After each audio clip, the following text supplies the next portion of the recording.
चाहिए, पानी पीने के लिए नहीं, ना लाइट है ना पंखा। अब लोग पानी में नहा रहे, खुले में नहा रहे, आदमी यहाँ जा रहे हैं, हम लोग खुले में नहाए, खुले में सब कुछ करें, ना पीने के लिए पानी बोले पैसा दो, पीने के लिए बोले पीने के लिए पानी दो, फंड नहीं आया है, औकात नहीं थी तो क्यों हम लोगों को यहाँ बुलाया गया? बोले हमने नहीं बुलाया, तुम लोग क्यों आए हो? हम लोग अपने मन से आए हैं, इन दिन के लिए बुलाए हम लोग। ये वो महिलाएं हैं जिन्हें पुलिस की ट्रेनिंग दी जा रही है। पुलिस यानी जनता की रक्षक, लेकिन घटिया इंतजाम के आगे खुद ही मजबूर है। वीडियो उत्तर प्रदेश के गोरखपुर का है। पीएसी कैंप में ट्रेनी महिला सिपाहियों का आरोप है कि उन्हें खुले में नहाने के लिए मजबूर किया जा रहा है। बाथरूम वाले एरिया के पास कैमरे भी लगाने के आरोप हैं। ट्रेनी महिला सिपाहियों का कहना है कि जब उन्होंने इसकी शिकायत की तो उन्हें गालियां दी गई। उनसे कहा गया जब औकात नहीं थी तो आई ही क्यों। जब मामला बढ़ा तो एडीजी पीएसी की तरफ से एक्शन लिया गया। बाथरूम के पास कैमरे वाले आरोपों को गलत भी बताया गया। लौटते हैं शिकायतों पर। बताया गया कि सेंटर में सिर्फ 350 लोगों के रहने की जगह है, लेकिन वहां 600 महिलाओं को रखा गया है और वहीं उनकी ट्रेनिंग चल रही है। ना पानी की कोई व्यवस्था है और ना ही नहाने की। कैंप सेंटर की और भी कई सारी तस्वीरें सामने आई, जिसमें ट्रेनी महिलाओं को एक छोटी सी जगह पर जानवरों की तरह भर कर रखा गया है। आज तक से जुड़े गजेंद्र त्रिपाठी की रिपोर्ट के मुताबिक कैंपस में महिलाओं ने प्रशासन के खिलाफ विरोध प्रदर्शन किया। इस दौरान एक ट्रेनी की तबीयत भी खराब हो गई। विरोध प्रदर्शन में मुख्यमंत्री योगी आदित्यनाथ के खिलाफ नारेबाजी भी की गई। घटना का वीडियो समाजवादी पार्टी के एक्स हैंडल से शेयर किया गया। सपा ने लिखा, मुख्यमंत्री योगी आदित्यनाथ के राज की शोषण और अत्याचार की गाथा। गोरखपुर में महिला रिक्रूटर्स के बाथरूम में लगे हैं कैमरे। अव्यवस्था से त्रस्त हुई महिलाएं, नहीं हो रही सुनवाई। प्रशासन और पुलिस मामले में त्वरित जांच कर कार्रवाई करें।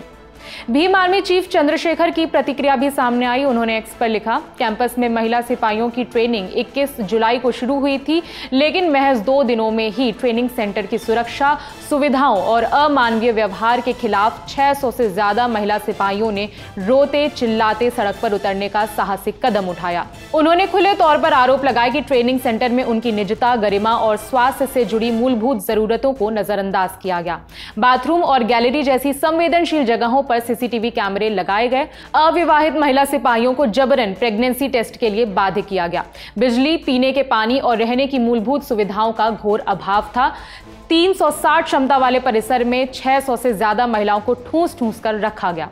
चंद्रशेखर ने आगे मुख्यमंत्री का भी जिक्र किया। उन्होंने लिखा कि यह घटना गोरखपुर में हुई, जो उत्तर प्रदेश के मुख्यमंत्री योगी आदित्यनाथ का जिला है।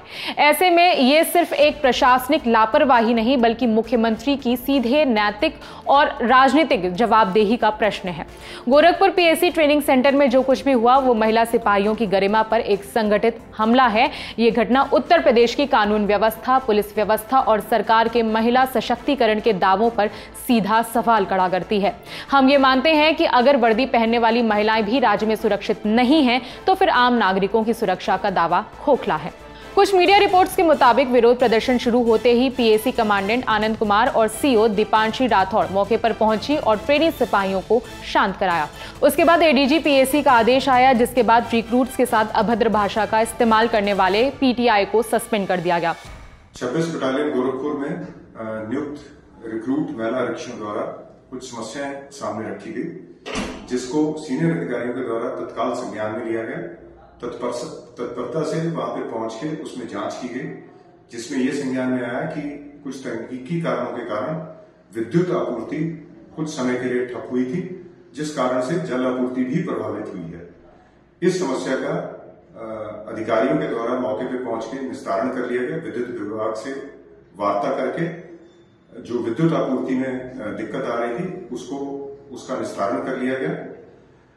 इसके अलावा ये तथ्य संज्ञान में रखा गया था कि कुछ बाथरूमों में कैमरा लगने की बात सामने आई थी, जो जांच करने पर पूर्णतः असत्य व किसी भी तथ्य से रहीन पाया गया। एक पीटीआई के द्वारा अभद्रता करने की बात संज्ञान में आई थी, जिसको डीआईजी सेक्टर के द्वारा निलंबित कर दिया गया है। जिस बात पर सोशल मीडिया पर हंगामा था और पॉलिटिकल आरोप लगे थे, उसे नकार दिया गया। कहा गया कि महिला रिक्रूट्स के बाथरूम में सीसीटीवी कैमरा लगाए जाने की बात जांच में झूठी पाई गई है। पानी न होने की बात पर कहा गया कि बिजली कटौती की वजह से सप्लाई रुकी थी, जिस कारण पानी की किल्लत हुई। इस खबर में फिलहाल इतना ही। मेरा नाम है विभावरी। देखते रहिए दी ललन टॉप। शुक्रिया।